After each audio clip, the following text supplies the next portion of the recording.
Nothing in this program should be considered investment advice. It is for educational purposes only. Please hit pause and read this disclaimer in full. You take this long-term industrial demand with silver and gold just from the industrial side that's embedded into the system, plus the decimation of all these currencies that our government and the generation that's in charge is willing to unleash, the opportunity may not be where the average person thinks it is right now.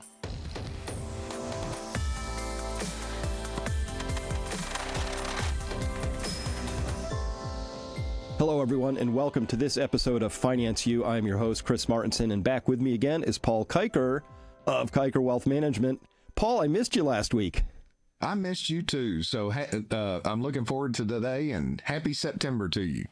Happy September. Can you believe it? It's September already, a little fall in the air up here.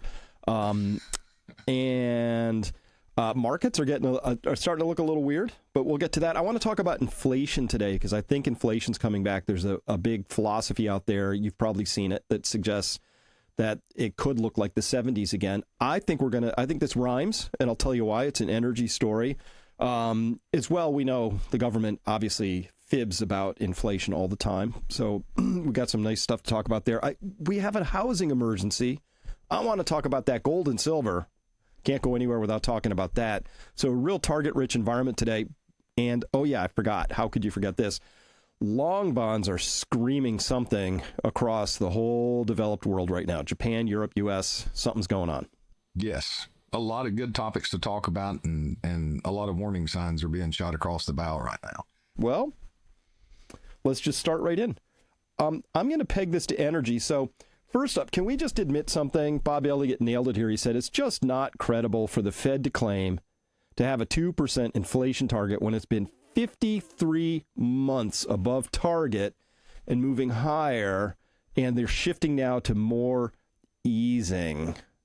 And by the way, best meme I saw on this week was this one from The Simpsons. Go on, tell them inflation's only 2.7%. Look at this. They got here, Paul. This is same package. Beef loin, New York steak, boneless USDA choice from Kirkland, which would be Costco, right? Here we have it April of 24. Here we have August of 25. So a year and a few months apart. It was $49. Now it's $78.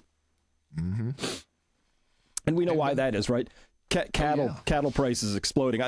Dude, I don't want to tell anybody I have cattle anymore. I'm going to have to fit them with GPS collars or air tags or something. I'm a little worried. They used to be cows. Now they're kind of like walking gold mines out there. They are. Yeah, leave the keys in your tractor and your skid steer because they're coming for the cattle. Well, you just took a trip, and I heard that you had a guest along for the ride who was maybe a little shocked, hadn't seen things out in public in a while in terms of what things cost. Yeah, so we carried my in-laws to the Colorado game in Boulder, Colorado, and I must say that stadium in Boulder, Colorado, at Colorado University is absolutely magnificent. And wow, they had a heck of a crowd. I mean, their students that come out to that game were absolutely unbelievable. Other interesting facts we could talk about later, but this is the first time, and we were trying to figure maybe 20, 25 years that they've flown.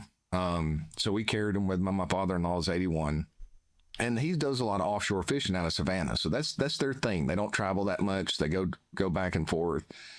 And so they were blown away by the prices of things. I mean, absolutely blown away.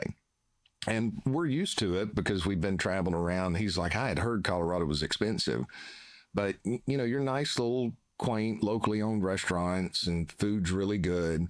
Mm-hmm. And he's like, this food is good, but let's go to IHOP because that's a little bit cheaper. And then we go to IHOP, and IHOP's just like ridiculously expensive. And it wasn't that they can't necessarily afford to do it. They've just not been out that much and shocked, and how much security's changed at the airports.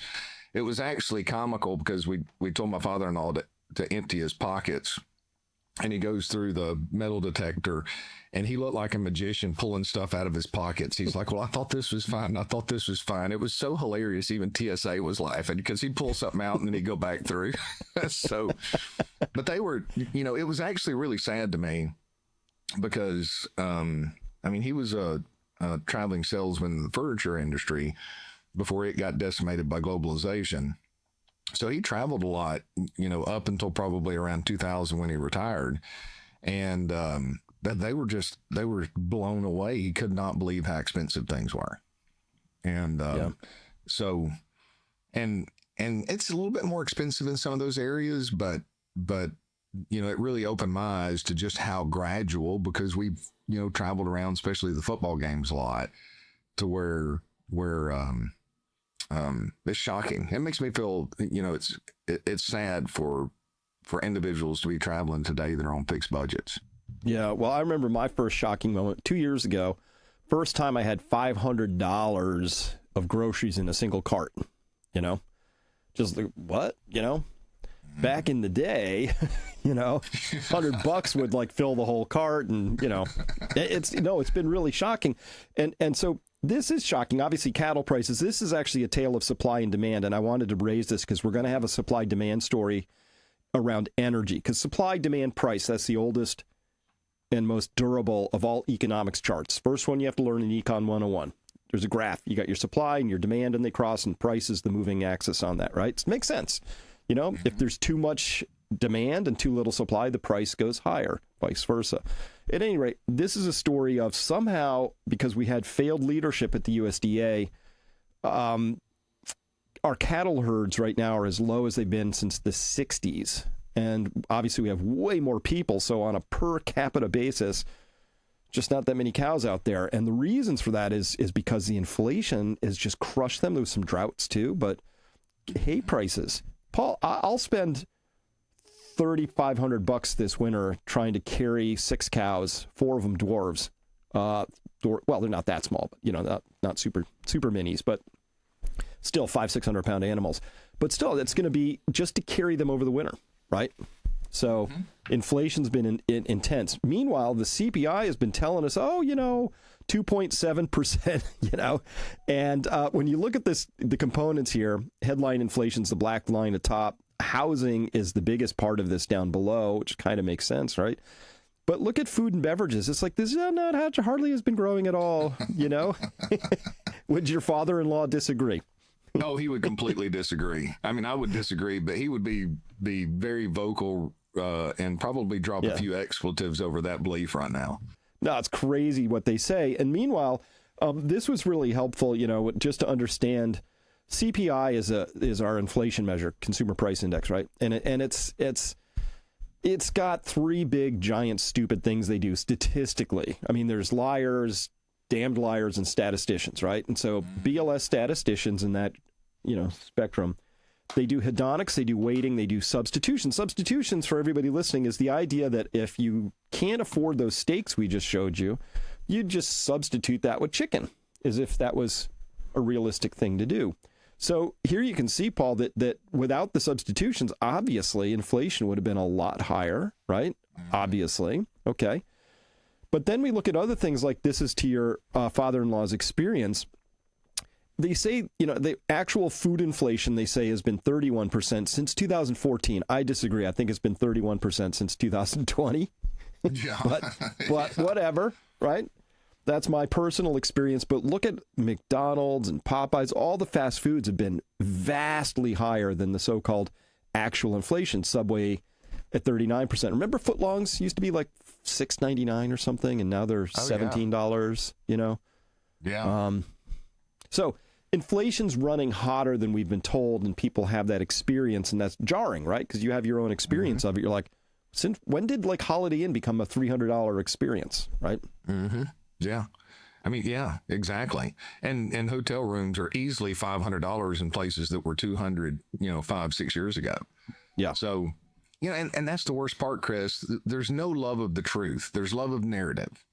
And the bad thing is the populace is going along with it. They seem to be accepting this, at least for now, because the largest portion of the population, voting base right now, being the baby boomers, are benefiting from the asset prices. They're benefiting from real estate prices, and they just don't understand the reality of what's taking place under the surface unless they're on a fixed income budget, or if they're just tight. I mean, my father-in-law has the flexibility to do a little bit more, but I always tease him. They invented copper wire by pulling a penny out of his hand, right? So, I mean, that's not a bad thing, but but most people are choosing to ignore this. They don't really understand what's taking place because of this constant deception of stripping from future generations to benefit the current generation. Well, I'm getting bids right now, speaking of copper, on a project I have going on here. And one of the local plumbers, great guy, know him pretty well. But he was just saying that in his own garage, which he had to plumb up for something, he spent $9,000 in copper. And I said, wow, is this a huge project? He said, no. He said, 2-inch copper pipe was $9 a foot 3 years ago, $33 a foot. Wow. And this is for a guy who's buying wholesale, right? Yeah. But again, 2.7%. That's what the DLS is going to. Not a chance. Not a chance. No. All right. No way whatsoever. So this was the thing that came out. There's this guy, Torsten Slok is a economist at the Apollo Group. And so he says, hey, does history rhyme? It might, but you have two lines on here. One is the 1970s. This is from 74 to 82. On the right-hand scale, topped out at about 14% per year inflation. Put that in your retirement calculator. And then here on the left, we have our current green inflation experience. He says, wow, they kind of mirror each other. Is there a second inflation mountain coming? That's obviously things sometimes magically match and then just don't, it doesn't play out that way. This doesn't mean it has to play out the same way. But, Paul, do you remember what drove that second inflation mountain in the 70s? Inflation mountain in the 70s? No, I do not. I'm not. This is the oil crisis right here. Oil went from $3 a barrel to $33 a barrel between here and here. Mm-hmm. That was a lot of energy. So again, that price supply demand thing, we just had an oil shock, and so the price went way up because we had too little supply because OPEC withheld it. That was a geopolitical event, but that was part of it. And the rest of it was just money printing. Yeah. Lots of money printing. We left that gold standard in 1972, and basically since then we've had sustained inflation. Yep. But I've studied it a lot, but I can't remember the exact cause of that second wave. We're in a situation right now, Chris, though, that is a very important chart to pay attention to and to take into consideration. The debt ceiling's been raised, so the Trump administration has $3.8 trillion of extra fiscal spending that they can put through. They're wanting the Fed to cut interest rates, and the market in general, at least a lot of analysts out there, seem to be just giddy that we're getting ready to get into a liquidity super cycle. I mean, that seems to be the consensus out there from a lot of Wall Street. Is we've got, everything that's coming together. So if we are getting this liquidity super cycle, and if you go back to, Trump said that he was going to, be fiscally responsible. And then all of a sudden that changed. We're spending ridiculous amounts of money at this point. They're talking about the extra firepower. They want the dollar to be lower. Bessent comes out and says that interest rates should be 1% below where they are right now. It seems that they're doing everything that they can to try to kick this can down the road just a little bit longer. And they can justify it, right? I mean, there's many people who's like, well, as long as the other side doesn't take in the midterm elections, it's worth it in the interim period.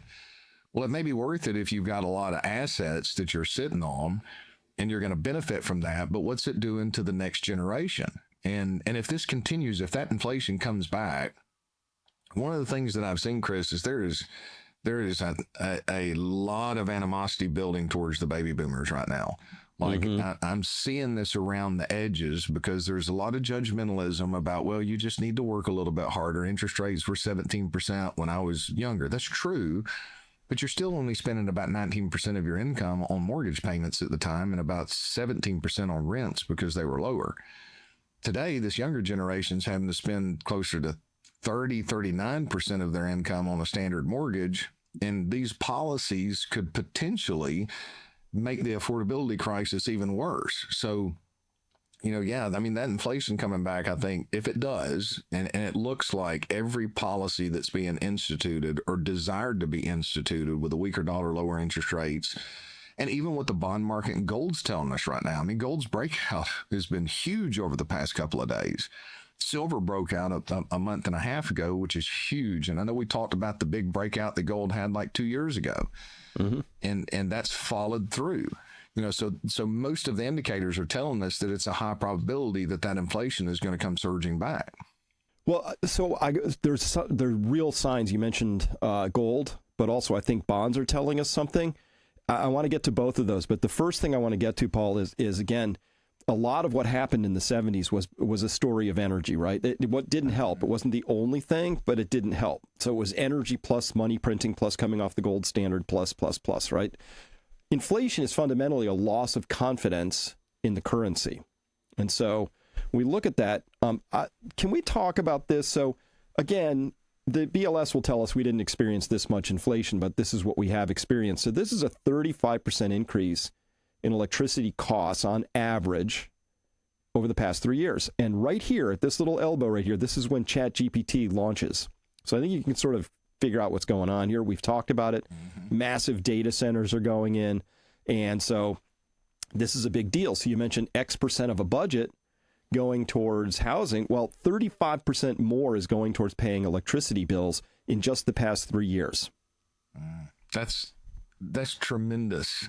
I mean, that's not something that people have been used to planning for or preparing for at all. Prediction. It's going to keep getting more expensive because we don't have any proper oversight or regulation in these markets at this point in time. So here's my thesis. Ready? So this just came out in Reuters yesterday. And there's a lot of colors on here. I'm going to just look at this chart here on the right very quickly, but this is global natural gas power capacity in the top 15 gas producing countries. This is, look at the increase from H1. Well, no, let me go to the blow up here. This is that same chart from the first half of 2024 to first half of 2025. Whoops. And a lot of this is the United States, is just this blue.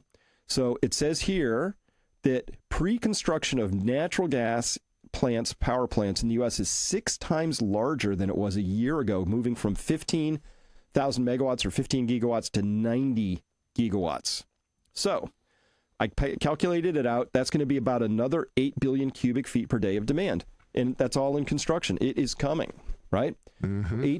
8 billion cubic feet. Oh, are we going to get 8 billion cubic feet more out of the ground? Well, not according to the Energy Information Agency. This is their projection of dry marketed natural gas production, and it's dead flat, maybe even slightly down for the entire next year from now. Mm-hmm. So where's that coming from? And by the way, Paul, I can't believe what I'm seeing. It's easy to find a $25 billion data center going in. And it's kind of mysterious to me because it's being put in by a company I've never heard of, like Data Source or what. They're like these little, like this, some of them just started up 2 years ago, and they have this VC money just piling in from who knows where. There was one that was just announced in Texas last week, $128 billion is the planned build out. Wow. It's a 5 gigawatt data center. Like, okay. That's 5 Denvers, since you were just there, 5 Denvers of power consumption. And again, that power has to come from somewhere, and it's going to come from natural gas. So to the extent that all electricity is kind of, it's an energy market. So it's priced at the margin, meaning everybody pays what the last guy pays, right? So if you have these things where all of a sudden, natural gas is cheap now, but if it doubles, there's nothing the Fed can do about it. You can drop interest rates. You could raise interest rates. You could jawbone. It won't matter. The energy markets are going to have to price that gas at a level that balances supply and demand. Right. And that's a higher price. That's a higher price. And with supply not increasing like that, something has to give. And that's the problem. In America, we seem to be, it's a great idea, so let's implement it. Instead of developing this longer term plan and really strategically planning for the future, we're caught up in this instant gratification and we're using up our margin for error. Yeah, natural gas prices are really low compared to what they were back in 2007 to 2000. Was it 2010? 11. I think when they cracked. Yeah, I'll have to go back and look at that. But we're running out of these areas for margin for error. And at some point it's going to come roaring back because we're not focusing on the problems from a long-term standpoint. And the market is misallocating capital because everybody's chasing the S&P 500 right now.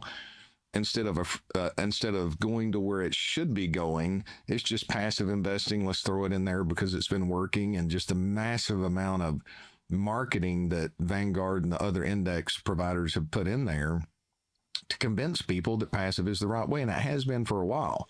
But there's no other area of our lives that being passive works really well from a long-term standpoint. We mentioned it before. I don't have the chart with me on hand right now, but the percentage of the S&P that's contained in the energy companies is at an all-time low. I think it's like 2%. It's under 3%. It's like ridiculously low on a percentage basis. Now, if this is the near term, what is long term? Because they're projecting that data centers are going to create an 8% demand over the next 3 years on electricity consumption in the U.S. That's just in 3 years. And if this is coming from natural gas, this is from the long-term energy outlook, annual energy outlook. And again, these things can be wrong and they change them all the time. I don't take this as gospel, but Paul, look at this dry market of dry gas. Here on the bottom, we have either a low oil price or less oil and gas supply than they think. If that's the case, we go down all the way from here to there. There are most of their cases center about here, which is about a 10% increase by 2050. We're going to have an 8% increased demand by right here, right? So it just becomes like, okay, where does that come from? Now, this has been kind of a lonely thesis for a little while, but Paul, Tavakasa just put this out. Are energy stocks quietly sneaking out? Are they quietly going to break out here? It sure looks like it. Doesn't it? If it goes with the inflation thesis and the money printing, I mean, you're seeing some big institutions move into precious metals, obviously, from your central banks. Yep. And so, yeah, I mean, that looks like it's poised for a clear breakout with the fundamentals that are driving it from behind. Yeah, kind of looks like it. And here's part of that fundamentals, which is, of course, U.S. operating oil and gas rigs is now lowest level since COVID lockdowns. This is going to create a future supply shock because you have to drill the wells for them to produce. And again, Octavio Costa writing here, the decline in oil and gas operating rigs over the past 4 months has been the steepest since the COVID lockdowns. We are likely approaching an inflection point for energy, in my view. 1, rig counts are falling. 2, inflation is picking up again. 3, bearish positioning in the energy stocks is as high as in 15 years. Sentiment deeply negative. Energy stocks starting to break out. So maybe drill, baby, drill wasn't as easy as it sounds. So now, if that's true, yeah. That's an amazing chart right there. I have not seen that. That's absolutely mind-boggling. Isn't it? Yeah. Yeah, we're just shedding rigs and experienced operators. They're called the frac crews that have to stand up. It's very complicated, right? There's 1,200 trucks will show up at a frac site to do the fracking. There's, obviously you have all the truck drivers, but then you have very, very sophisticated crews of people operating these high pressure machinery and the choreography of it and everything. It's pretty big. So those are called, a whole crew of that would be called a frac spread. And we're shedding those really fast because nobody can make money at these current prices. So very little of that's happening. And once you lose those, Paul, they don't come back so easy. So now I think we have the setup. This happens if or when energy prices spike. It's not going to be immediate. I think this is going to take a little time, but we are echoing the 1970s again here. Mm-hmm. With not just the energy price spike, which could be coming. Listen, inflation on electricity is already there. We're all familiar with that. People are lulled because gasoline is still pretty cheap right now, but that can change in a hurry, right? If or when something happens on that front. But what we see fundamentally is pretty clear. Over the next few years, this is going to, be a monster that comes back. And again, look at this time frame. It started to pick up in 1978, a little bit more in 79, 1980. Started to fall back again. 81 wasn't until 82 that it really started to fall. So that's 5 years. These inflationary burns are kind of long fuses. So if the energy thesis I just laid out, if it just comes because, we forgot to plan, we built too many data centers, they need the gas, but we need the gas, but we have these LNG contracts that are kind of locked. They need the gas. Everybody needs the gas. Well, obviously the only way you can square that circle is to have prices spike and kill demand. Correct. And then as soon as those prices spike, with about a 3-year lag, you're going to have all of these trend following strategies that are going to jump right on top of it. which is going to further exacerbate the prices and further exacerbate that inflation. So, Yep. I mean, we've got an incredible backdrop because there's a lot of things to be concerned about when you look at just the S&P 500 and valuations. I mean, we're breaking all historical records and many of the valuation records that are out there. But you're ridiculously undervalued in a lot of the energy and commodity space. So, there's opportunity out there for those that are patient. We don't know how long it's going to take for this to unfold because a lot of what's taking place is just herd momentum. That's kind of what everybody's chasing in the institutional management side and even your retail investors. But once that flips towards that energy space and takes off again, there's going to be a lot of damage on the other side. But for those investors that are paying attention to the fundamentals and the details and are willing to be patient, there is a tremendous amount of upside reward to protect your purchasing power there and help you navigate the chaos that's going to unfold as these shifts take place. Agreed. Paul, we're going to take a quick break, but when we come back, I want to talk about how we can see this future already because there's a European hazard tale right there for us to look at what happens when you forget to plan and let your energy prices spike. So we'll be right back. I know what's plaguing you. You feel like everybody around you has gone insane. Hello, Dr. Chris Martinson here. Look, we've built a world on cheap oil, endless growth, and borrowed time. But the cracks are showing. Inflation's up, resources are thinning, and the old rules don't seem to apply anymore. I've tracked this for years, from the crash course to today, and I'm not here to sugarcoat it. At Peak Prosperity, I'm your information scout, hunting down the facts, cutting through the noise, and showing you how to adapt. This isn't just information, it's a lifeline. The game is changing fast. Are you ready? Subscribe to Peak Prosperity now, and let's get ahead of the curve.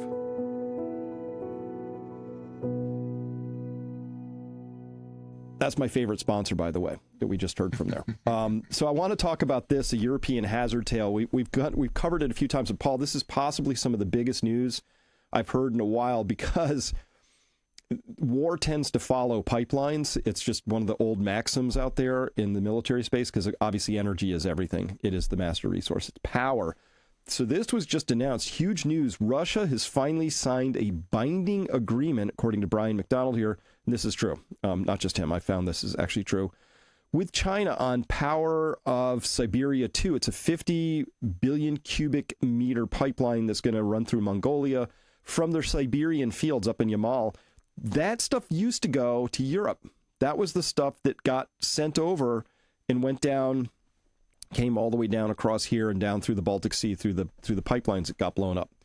He says, unlike the current line, this one out of their Kotya fields, says which taps Asia-facing reserves. This one diverts gas once meant for Western Europe straight into Chinese embrace. Gazprom has been courting Beijing for years to seal the deal. It's going to be a super expensive project. It's going to take, I think, 7 years to build. But now the pivot appears set in steel. So this is probably one of the most worst things that could have happened for Europe. And here's why. This guy who's got a Ukrainian flag, so he's looking for signs of, a sign of Russian capitulation. Haha. He said, capitulation? Look closer. Germany now pays 41 euros a megawatt hour for gas, where it used to pay 13 to 22. So they're 2x to 3x more for natural gas, which of course feeds into industrial processes. And, wouldn't you know it? Germany is very rapidly deindustrializing. Just a couple days ago, it was announced that another German automotive supplier closed its doors. The AE Group plants in Thuringia and Hesse finally closed. 650 employees out of job. And this is important, what I think Lord Bebo said here. This company is part of the supply chain of German automakers. Hence, it's indicative of the collapse of the German car manufacturing industry. However, the companies supplying the car makers are dying because there are less orders by the car makers. Now the car makers will need to compensate. Obviously, you still need the supplies of parts, right? So they'll have to compensate for the supply chain failure, which raises costs for them. Like you can't lose your supplier chain. No. But they did, and the only thing I've seen German politicians do that was, let's say, proactive was they made it illegal for people to criticize migrants. That's where they're focusing their energy. And this is happening, and this is what happens when you have people who aren't paying attention and don't understand what's actually important. And they're being outwitted, outplanned for their own citizenry by China and Russia to work around. I mean, that's hugely beneficial for China in the long term at the expense of Germany and Europe. Daniel Lacal wrote here back in August, German GDP is a train wreck, investment falling a lot more than expected, government spending rising more than feared because they're having to offset that, consumption worse than estimated, everything moving in the wrong direction. So, Paul, have the bond vigilantes, are they actually still a thing? Is it a thing? It appears to be the case for sure. I don't know. Look at this. Yields on 30-year government bonds rising globally. UK, US, Germany, Japan. I could give you lots more. In fact, this was just on Zero Hedge this morning. Really nice summary they had there. The Bloomberg Index for Liquidity in Government Bonds, all of them getting worse. But the UK, really getting bad. They're having a liquidity. They're very close to a full-blown liquidity crisis there. And Japan, you and I have been talking about. This chart also on Zero Hedge, I did not know this, but this is kind of interesting.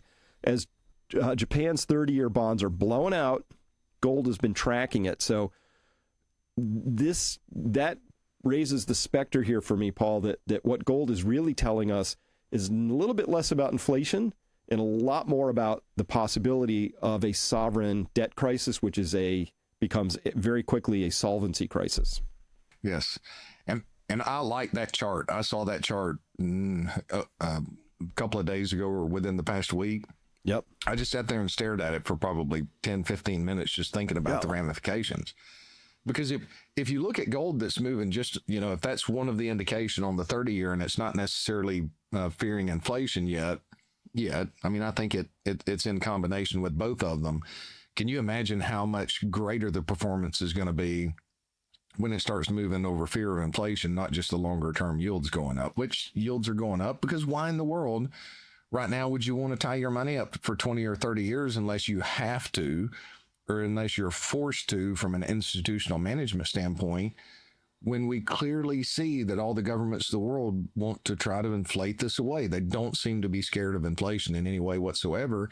So if you're tying your money up for 20 or 30 years with yield curve control or inflation lies, quite frankly, the government's telling you that it's something different, then you're just going to decimate your purchasing power from a long-term standpoint. Mm-hmm. You'd have to be nuts. You would have to put a gun to my head to get me to buy and hold 30-year government paper right now. Right. Really? I'm going to get my $1,000 face value back in 2055 with 3%, rate of return along the way? Get out of here. But that's what's happening. And I just heard through Just Dario on Twitter looking that the finance minister of Japan is meeting with the Bank of Japan. They're having emergency meetings. And the theory is that somebody in their financial system is blowing up. Somebody's just blowing out. Could be one of what they call their postal system, a big, which is a pension insurer. Mm-hmm. It could be a big insurance company. Could be, but this smells like somebody's in a lot of trouble, and the Bank of Japan no longer has control over that because they can't. They just came out the 35th intervention. They came out and said, "Oh, we stand ready to buy any paper necessary," but the market is not cooperating. No, Jawboning isn't working. They're going to have to do something more amazing. And that's why gold is blowing up, I think. Yeah. And that's a different environment. And I tell you, I really have enjoyed just Dario's analysis. I mean, he's been warning for quite some time that we're going to see some banks blow up in Japan if this continues to go. And it sure looks like it. I've actually been really shocked. Not surprised. Surprise would be a better word, not necessarily shocked. That gold's broken out of its range here. It's telling us something is coming. We don't know what it is, but tell us something's coming. And so that's interesting. I'm curious to see. I have him in possible outcomes because his thesis that we're going to see a major bank failure in Japan is very well put together. Well, in that front, and also putting together more of the inflation thesis, for whatever reason, we've talked about it before, but M2 money supply is just, we're just like our money supply is back exploding higher. And it's interesting, the great financial crisis, nothing really happened. The Fed did a little extra printing, but it created that was enough, right? Mm-hmm. Come on, now that we've learned the whole COVID fiasco, we now know that obviously they're trying to write these articles right now to say mistakes were made by the CDC. Nah.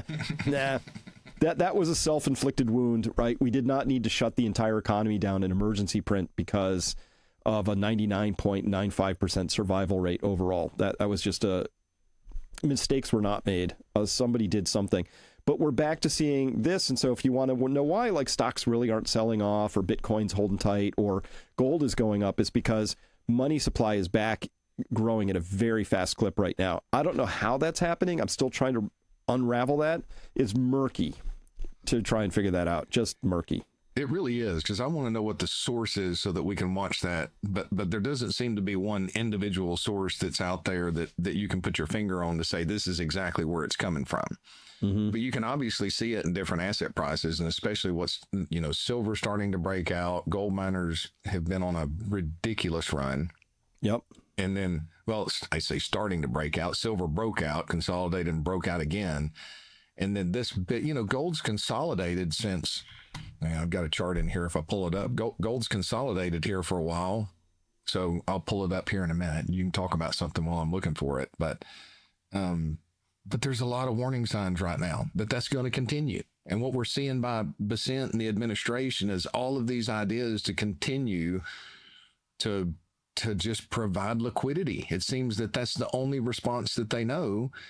And I don't think anybody really understands, if this inflation gets out of control, just how much of an equal opportunity bringer of misery, mm-hmm. how widespread the misery is going to be for the average individual. It's going to benefit the top 1%.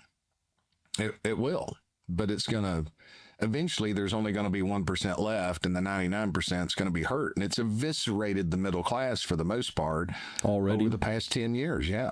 Yep. No, housing affordability crisis, stake affordability crisis, insurance affordability crisis.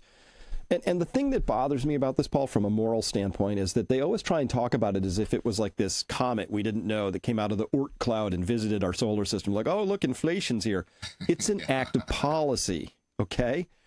It's an act of policy. This is what they do. When you decide as a government, I'm going to deficit spend $2+ trillion a year, you're creating inflation.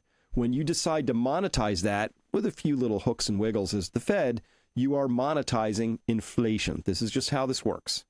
It's very easy. And they're making the decisions. Like, we're willing. It's like, I feel like I have a Lord Farquaad, Shrek moment here. They're like, well, a few million middle-class families falling below the poverty line is a pain we're willing to suffer, from their 1% loft, right? Yeah. So detached and shielded from reality that they have they can't even have empathy for individuals because they can't possibly understand what it's like to walk in those shoes. Mm-hmm. Proverbs is full of this cautionary tale. I feel like we're just revisiting some old human territory again here. But, right. So gold and silver. I've been a big fan of this for a long time. This is the consolidation on a long enough time frame. It doesn't really look like much, but you're right. We were consolidating most of 2025, to be honest. We had that one spike up, and then we had this rising wedge right here, and then a clear breakout. Boink, boink. Now this is futures, not spot price. So as of this morning, over $3,600 an ounce, which a lot of people go, whoa, $3,600 for an ounce. Peter Spina of GoldSeek flipped the chart and said, actually, that's your dollar collapsing, right? No, gold has not gone up. It now takes $3,600 to buy an ounce of gold, where it used to take $300. Mm-hmm. Yeah, yep. That's a good chart. I like that. Yeah, I like looking at it that way. And then silver had this very long consolidation between 20 and 30. Bouncy, right? And then it finally bounced along that 30 mark for a while, and it became support instead of resistance. And then it entered this rising wedge, and now it's just broken out. And of course, the big round numbers are always sort of psychologically tricky, but 40 was that big round number, but just sliced right through it. And here we are, and it just seems to be going up all the time. And I'm hearing lots and lots of stories that that there's supply issues that are very bad out there right now. Meanwhile, if you look at silver on a longer term, what a thing of beauty. That's a beautiful long-term chart with my crudely drawn in blue cup and handle formation. But you can clearly see with that black dotted line, 35 was actually a critical moment to get past from a resistance standpoint now. So who knows where it goes from here? People have all kinds of crazy sort of like guesses. You know, is it 50? Yeah. Is it 70? Is it 80? Is it triple digits? You know, hard to say, but it is hard to say, but that's a generational breakout right there of resistance. And that matters from a long-term standpoint, but because that tells us that there is certainly a shift in the supply and demand dynamics, because there's building demand. And the average person still doesn't really have any desire to buy at these prices. Oh, it's too high. It's too high. I can't tell you how many average individuals have just been saying gold and silver is too high, but they don't mind piling into NVIDIA because the momentum's there and they've got the herd comfort that's with them, but they're really just not paying attention to the fundamentals, because that narrative of, oh, you know, AI is going to change the world and NVIDIA is the answer from this point forward. But they forget that technology by nature is always going to be an aggressive investment.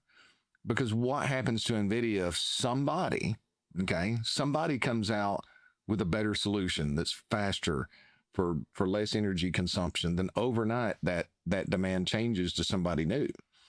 Where you take this long-term industrial demand with silver and gold just from the industrial side that's embedded into the system, plus the decimation of all these currencies that our government and the generation that's in charge is willing to unleash, the opportunity may not be where the average person thinks it is right now. Well, you know, I'm constantly all over the energy story. So I get all these charts from the energy side.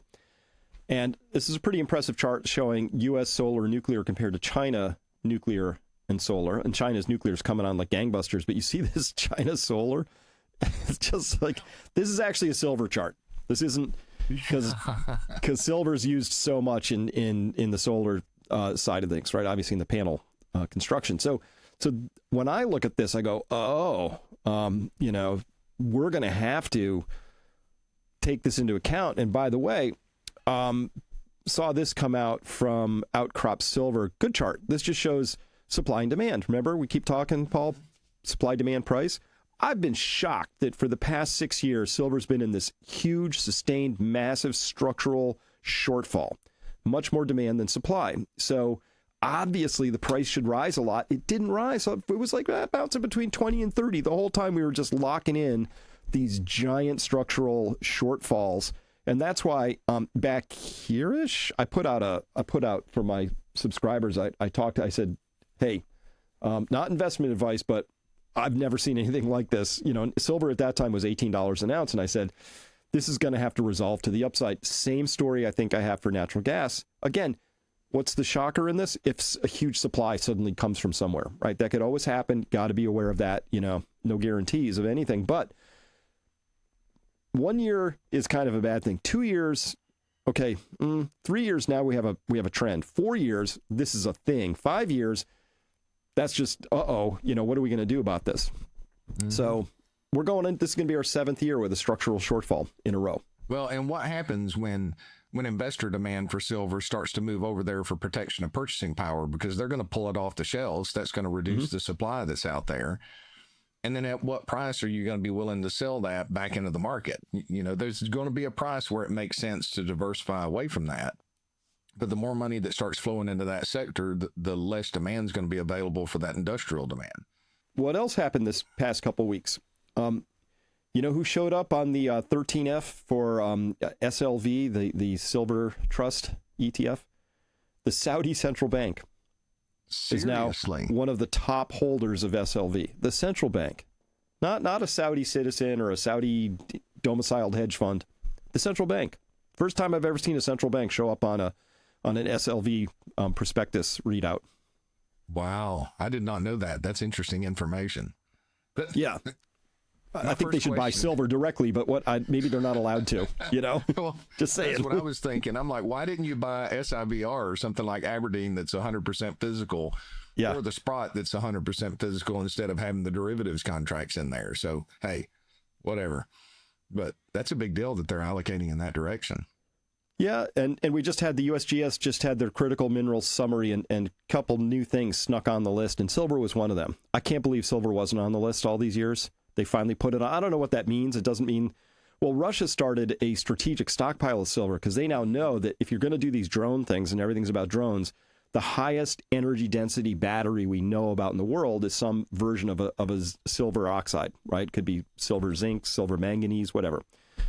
Those are by far. So if you're going to really be doing drone stuff, you want a very light, high density battery. There's nothing that comes even close to the chemistry of silver currently.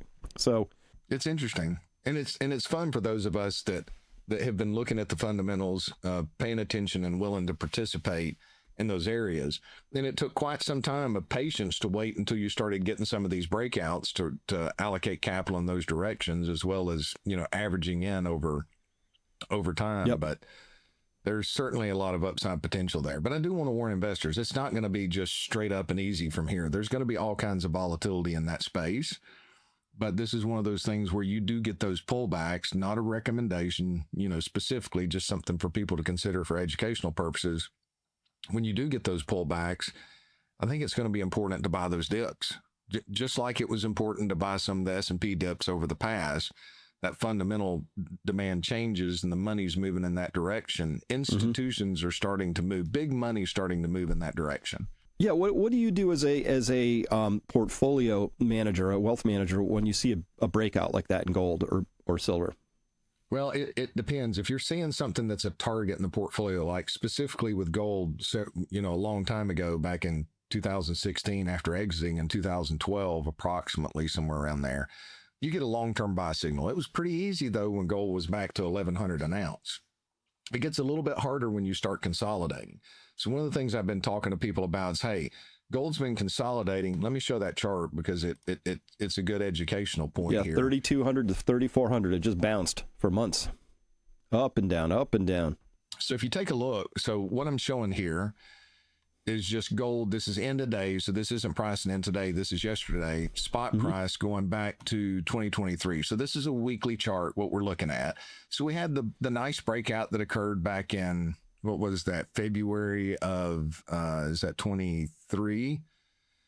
And then the price moves up to here, and then you start consolidating. So that breakout was easy to allocate to. So you get in here, and this is a period of time where you're setting lower highs and higher lows. So you've got this wedge in place, and you want to average in because there's a good chance that you're going to break down and test that 200-day moving average. So one of the things I've been talking about clients with, hey, this is not time to continue averaging in anymore. This is a time where we've had a clear resolution and a breakout to the top side. The weight of the information tells us that this consolidation period is over, and investors in general have decided that they're not waiting for pullbacks and price moves higher.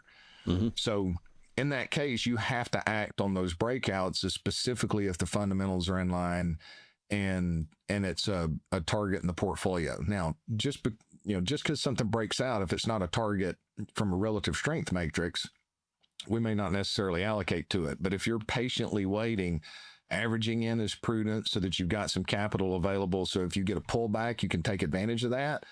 But once you get these breakouts, you have to go ahead and act because the information has changed and you've reached a decision point. What was that bottom indicator on that particular chart? Was that a momentum? Yeah, so that's the price momentum oscillator. Okay. It's one of my favorite indicators. Because look at it turn up there at the bottom, huh? Yeah, and this is what's important, so a couple of things to pay attention to on a weekly basis. Relative strength's down here at the bottom. So when you tend to be in a bull trend, you're going to reverse around that 50 on that relative strength. And then we just kind of consolidated. Yeah, we broke a little bit below it, but we never got ridiculously oversold. So the price momentum oscillator, Carl Swinland developed this years and years ago. It's just a stochastic indicator with a little bit different moving averages. Exponential moving averages is what it has. You can see that this tells you, but now it started to turn up, it falls, and now you've got a clear move to the top side, which gives you an indication along with the breakout that we've got some momentum moving here. So last time we moved was in this area. Of course, gold wasn't, that led to the breakout. and then it consolidates here and we get that last final move higher. So I tend to average in when that thing's working its way down. And then especially when you break out of a wedge like this, that gives you a decision point. You've got this confirming relative strengths, kind of showing a confirmation of the move. And that just gives us the confidence to be able to confidently allocate and know that we're making a prudent decision. There's no reason to if you have capital available in the future and it pulls out, but go ahead and allocate your percentage target to the metals when you to a position when it gives a breakout like that. Let me ask you this then. We're going to change subjects real quickly and see if we can get through this in the time we have left. Did you see this? Treasury Secretary Bessent saying we may declare a national housing emergency in fall. We're trying to figure out what we can do and what we don't want to do, all that. There was no details. I don't know what that means to them or how they had planned to address it. For context, you and I have been tracking this stuff from Nick Garley over at Reventure. This is the actual housing emergency, which is housing market demand is near record lows for a bunch of reasons, but houses are just flat out unaffordable. So the emergency is house prices went too high for people to be able to afford them. And now markets are frozen all over the place. And we're starting to see actual buyer capitulation. They're starting to lower prices, not fast enough in some cases and all that. But the actual emergency was house prices got too darn expensive, I think. How could they address that? I mean, what's possible here? What's he talking about? My mind has been running in all kinds of directions since that news came out, but I want to show one other chart here that is also a good chart to pay attention to what we're looking at. So you showed the fact that market's frozen as far as sales.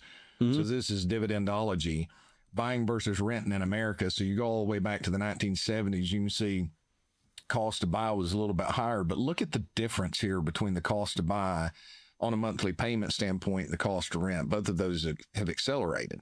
So, I mean, this is the reason why the market is just frozen. I mean, quite frankly, I got to thinking. So, and I went back and did a little bit of, I did a little bit of research. I'm trying to change my screen here, so bear with me. Grant Cardone is a real estate investor. I'm not that familiar with him, but I have heard the name. So he came out, several years ago and said, because of the affordability crisis, we're probably going to see 50-year mortgages at some point in the future.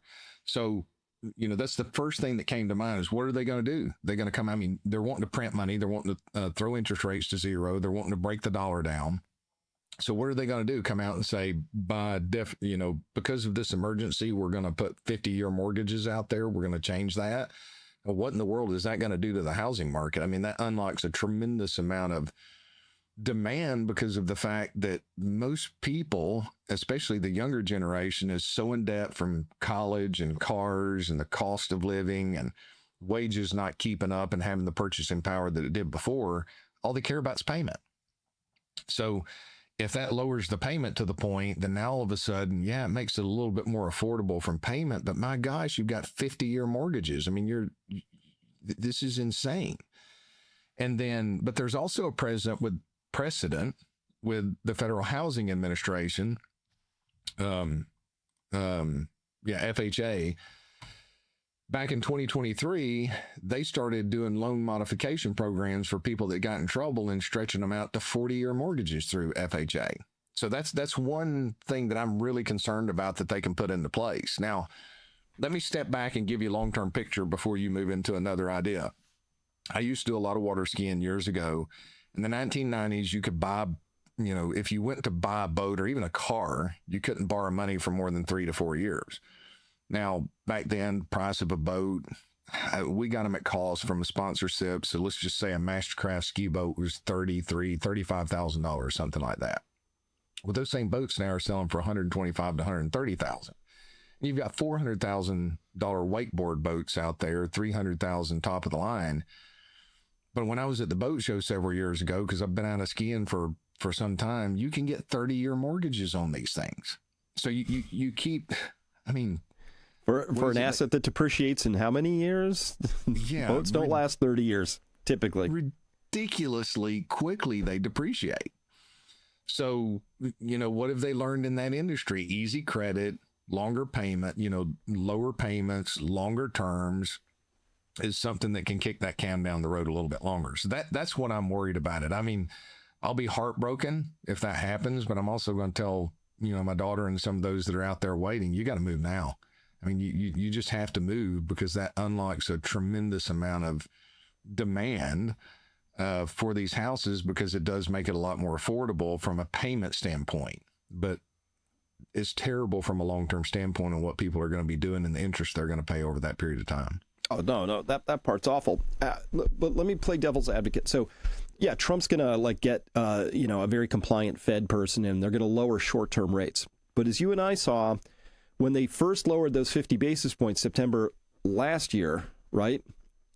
What happened to the long end? It went up. It didn't go down. And now we just presented data here today that the long end is busy blowing out, not just here in the U.S., but kind of everywhere. So I could easily see something where they start lowering rates and the long end goes the other direction. Why? Because they're just printing more money. They're going to have to liquefy that all up. So then what? Having a 50-year mortgage, it doesn't help if interest rates tick up 1%. It just wipes it out from a payment standpoint, if you're just trying to gear towards a monthly payment. The only solutions are for houses to get cheaper or for incomes to go up a whole bunch. That's exactly right. It's just a mismatch. And that's the thing. If salaries go up 30% or houses come down 15 to 20 and salaries go up 15 to 20, then you get a little bit more equal environment where it is a lot more affordable. But what happens to corporate profits at that point, right? What happens to inflation from wages going up? Are these corporations going to absorb that, or are they going to pass it on down?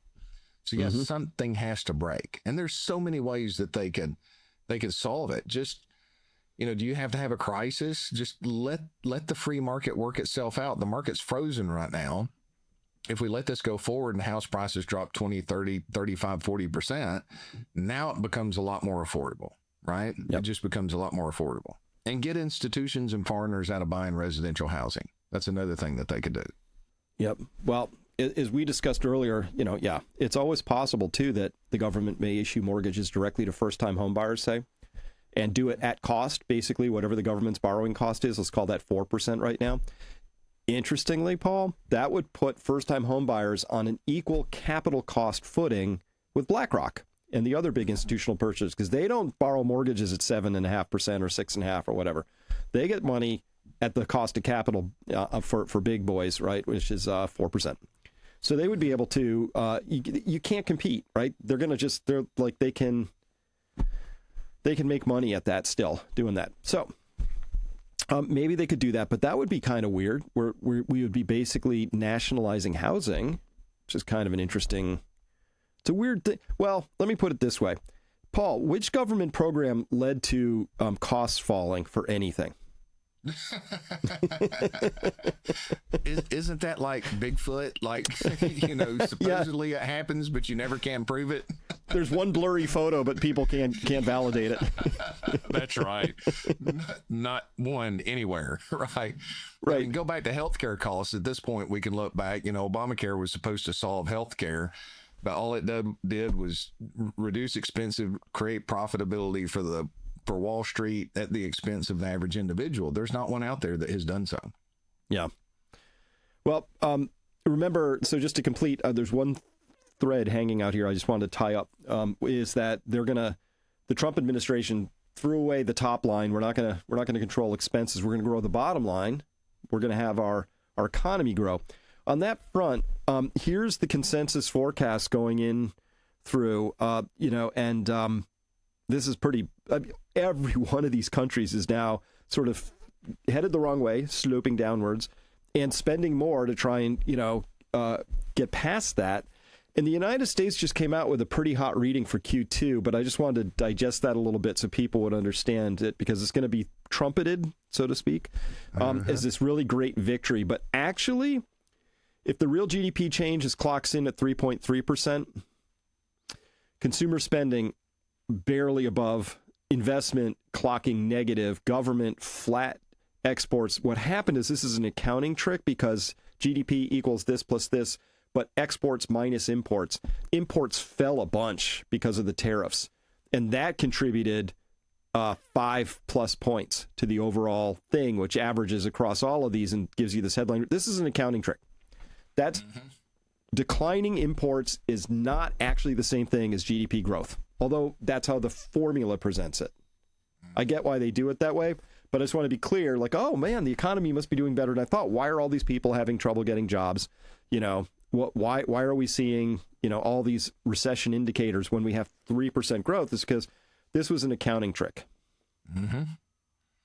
But the average person doesn't know that unless they have somebody that they're listening to like you that's pointing that out.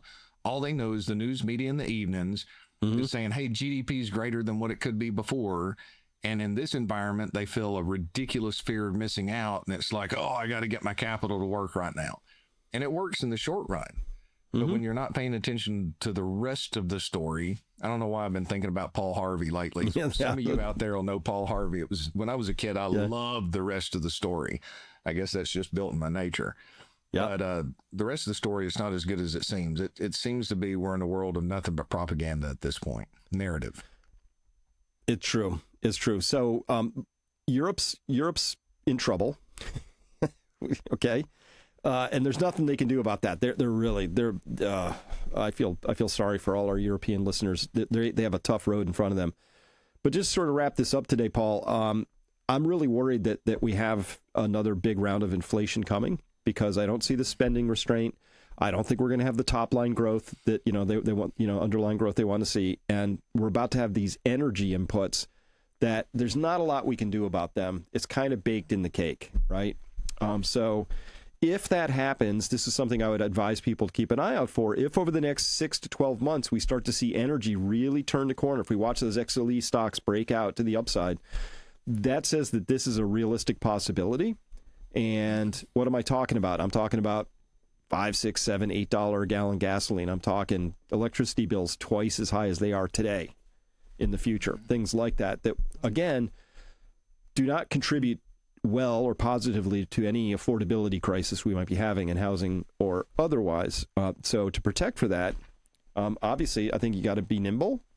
You got to have your portfolio understanding where these pressures are pushing. There are ways to position yourself if this thesis is true. And just want to let people sort of stew on that for a bit.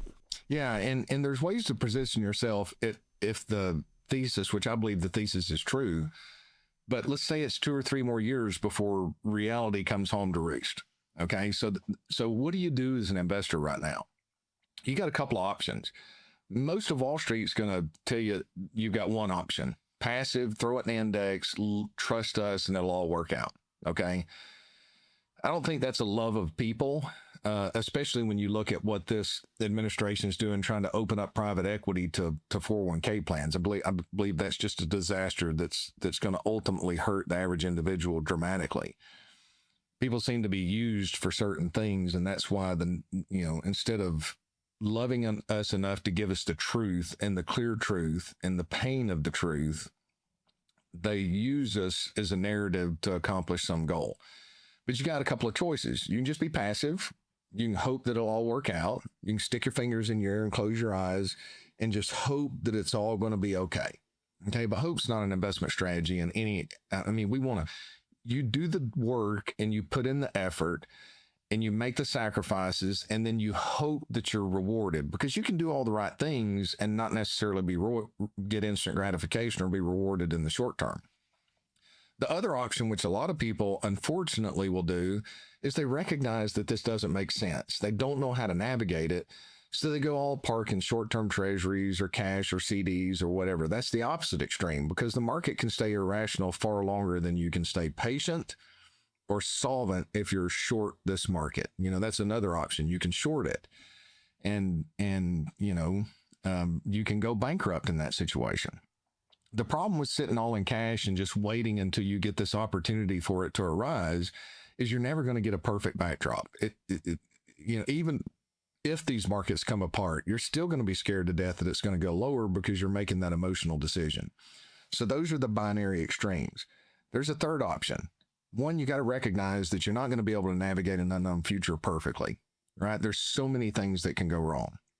But if you have strategies in place that can help you be adaptive, that can pay attention to money flow, that can redirect your focus in certain areas. Now, all of a sudden, the investments that are out there, whether it's silver or gold or technology stocks or emerging markets or treasuries or long-term bonds, whatever it is, then that's a tool that you have an unemotional indicator that says, now it's time to pull this tool off shelf and plug it into the portfolio.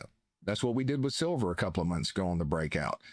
Do I think that the price is going to go higher? I really do. Is it going to be instant gratification? So far it has been, but volatility is your friend if you're in the right place, because that shakes weak hands loose. And I believe this is an environment that you have to be adaptive. We've reached a point that I'm reading analysts that I respect, that they're like, hey, we're getting into a liquidity super cycle. Valuations don't matter. Well, they don't matter until they do. I mean, you go back historically and look at all these valuations. I've got one chart that I want to show here, which is representative, if I can find it. Bear with me maybe it's the last one. Yes, I've got it here. So let me show this, Chris, just to look at the big picture. This is a point where you gotta step back and look at the big picture instead of the tree that's in front. So this is bar chart. U.S. stock market hits its most expensive valuation in history, surpassing the dot-com bubble and the run-up to the Great Depression. Okay, so I know this isn't that clear, but you can see we've broken it here. Well, were you better to be passive? In 2009, if you have money available and you're not fully invested at all times, your outcome to allocate funds aggressively in a period of time like this feels uncomfortable. But what's the market done since 2009, 2010? It's gone up a lot. What happened in the 1980s? Go back to the 1980s and think about that. Okay, you could buy a 20-year treasury back then at 16, 17%, actually, if not a little bit higher than that.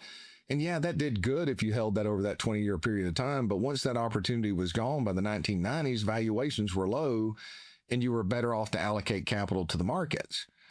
So, it's still a dangerous time. And I believe that you have to be adaptive, because the risk is, if you're just going to sit on the sidelines and wait, the risk is your emotions take over. You can't take it anymore.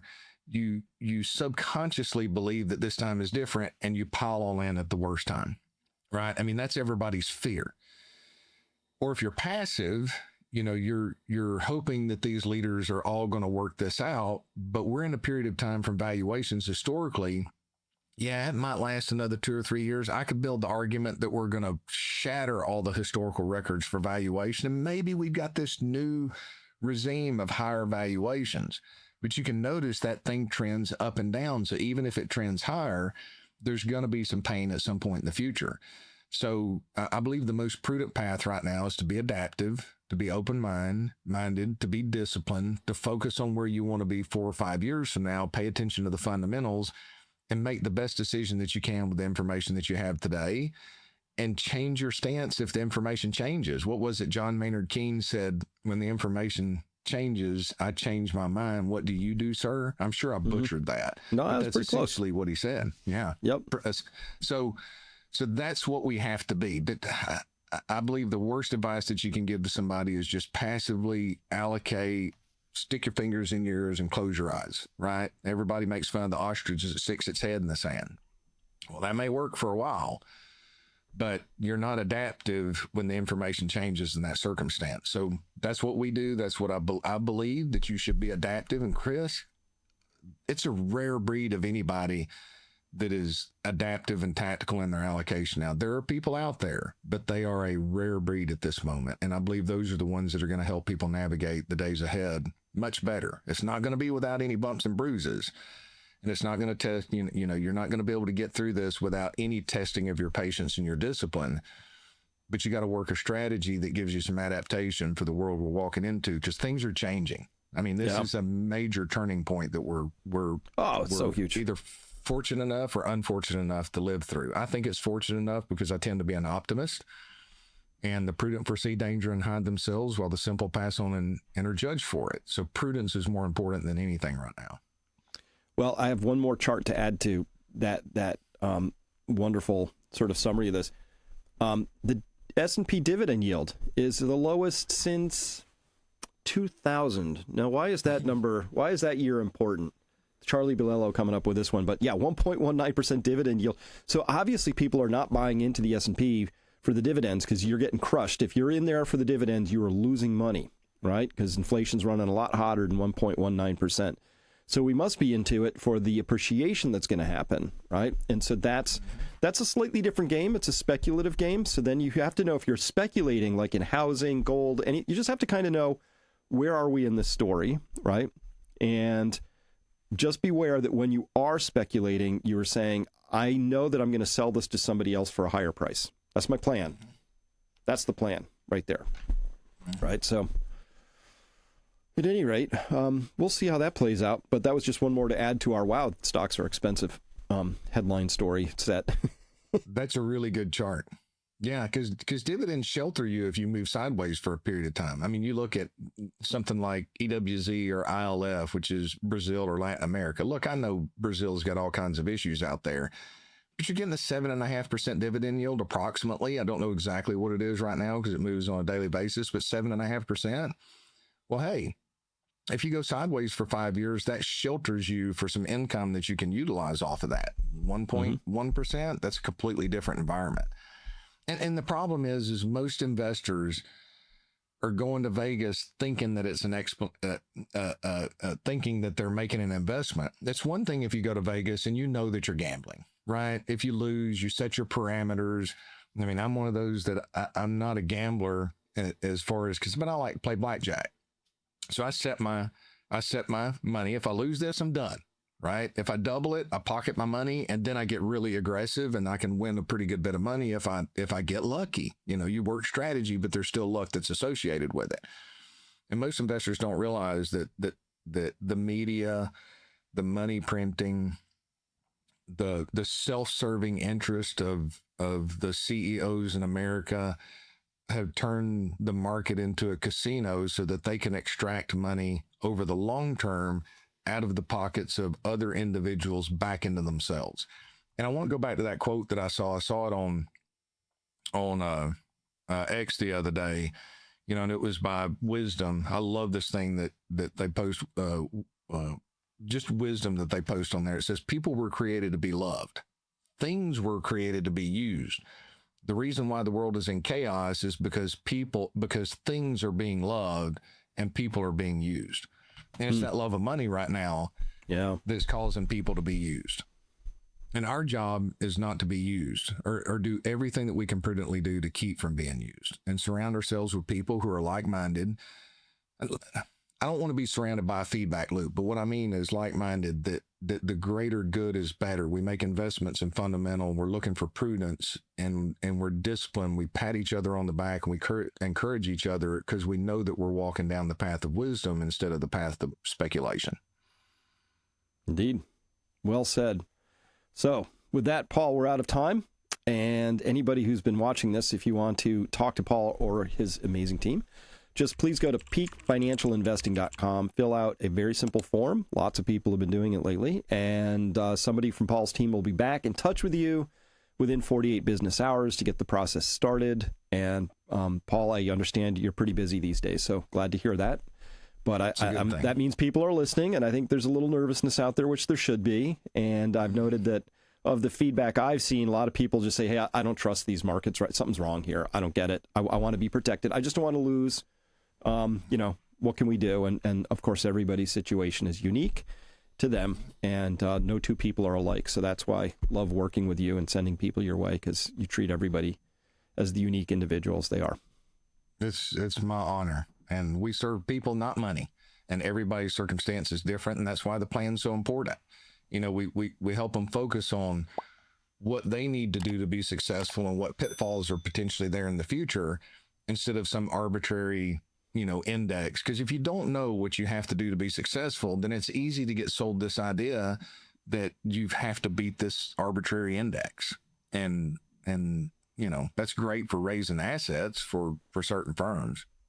Hey, and speaking of being surrounded by people that are lovers of the truth, which is the simplest way I could have said what I said, I'm looking forward to the summit next week, right? A week from Today, I guess this will be out.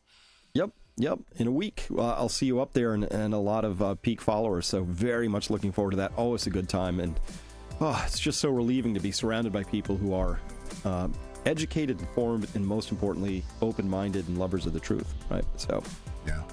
So looking forward to it. Likewise. All right. Until next time. Bye, everyone. And again, Peak Financial Investing, if you want to get that process started, I highly recommend it. Bye for now.